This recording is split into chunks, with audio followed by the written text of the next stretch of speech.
오늘은 벌써 10번째 히브리어 알파벳인데요. 오늘은 바로 요드에 대해서 공부해 보려고 합니다. 요드는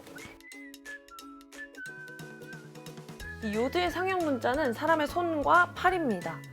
성경에서 팔과 손은 하나님의 힘과 권능을 의미합니다. 손을 의미하는 히브리어 단어 야드도 요드로 시작하는 단어입니다.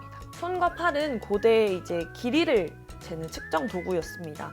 팔꿈치에서 손끝까지를 한 규빗이라고 했는데요.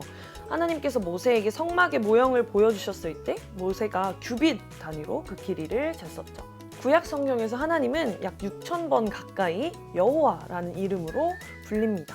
고대 이스라엘 사람들은 제2계명을 따라서 하나님의 이름을 함부로 그 입에 담을 수 없었는데요. 그래서 표기는 요드헤이, 바브헤이라고 했지만 발음할 때는 아도나이라고 읽었습니다. 중세에 들어서 이 하나님의 이름을 아도나이라고 발음하는 관례를 오해해서 요드헤이, 바브헤이에 이 아도나이의 모음만 결합시켜서 하나님의 이름을 여호와라고 발음하게 되었다고 합니다. 본래의 발음은 야훼로 추정되고 줄여서 야로 쓰이기도 합니다. 모세가 눈의 아들 호세아에게 이름을 다시 붙여주는데요. 그 구원이라는 의미의 호세아에 여호와를 의미하는 요드를 붙여서 여호수아라는 이름을 붙여줍니다. 하나님께서 함께 하심으로 여호수아가 서서히 이스라엘을 구원으로 이끄는 지도자가 되어갑니다. 이 여호수아를 그리스어로 하면 바로 예수입니다. 이렇게 하나님의 힘, 손, 권능 또는 여호와를 의미하는 요드는 히브리어의 모든 알파벳 중에 가장 작은 알파벳입니다.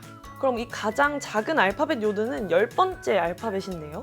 그럼 요드의 숫자 값은 몇일까요? 바로 10입니다. 성경에서 10은 진짜 그 10만을 의미하는 것이 아니라 모든의 개념을 의미하는 숫자입니다. 가장 작은 이 알파벳이 사실은 모든 것을 담고 있다는 뜻이죠. 성경에서 가장 작은 것은 가장 큰 것을 의미합니다. 하나님 나라에서는 가장 작고 가장 낮은 것이 가장 큰 것이기 때문입니다. 하나님께서 이스라엘을 선택하는 장면을 볼까요? 여호와께서 너희를 기뻐하시고 너희를 택하심은 너희가 다른 민족보다 수요가 많기 때문이 아니니라. 너희는 오히려 모든 민족 중에 가장 적으니라.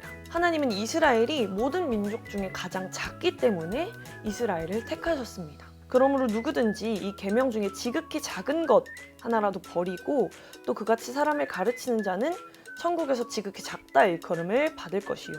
누구든지 이를 행하며 가르치는 자는 천국에서 크다 일컬음을 받으리라. 이 구절은 하나님 나라에서 어떤 사람이 크고 또 어떤 사람이 작은지를 명확하게 보여줍니다. 토라에서 작아 보이는 것을 작게 여기지 않아서 그것을 버리지 않고 그것을 행하며 가르치는 자가 하나님 나라에서 큰 자라고 말씀하고 있습니다. 우리가 보기에 작고 화려하지 않은 것이 천국에서는 오히려 큰 것일 수 있습니다. 이 하나님 나라의 구조와 본질을 깨닫지 못하고 토라에서 작아 보이는 것을 정말로 작게 여겨서 버리고 행하지 않은 채로 가르치는 자가 천국에서 작은 자라고 오늘 말씀이 가르쳐주고 있습니다. 천국은 겨자씨 하나를 심는 것입니다. 이스라엘에서 겨자씨는 가장 작은 것을 의미하는 관용구적 표현인데요. 겨자씨만한 믿음은 사실 하나님 나라의 가장 큰 믿음을 의미하는 것입니다. 요드는 작지만 하나님 나라의 구조를 담고 있습니다. 요드는 작지만 모든 말씀의 기초가 됩니다. 겨자씨처럼 작은 것이지만 그 안에 하나님의 권능의 팔과 지극히 크신 하나님 그리고 하나님 나라의 본질이 담겨있는 사실은 가장 큰 글자가 바로 오늘 배운 요드입니다. 아 재밌다. 끝!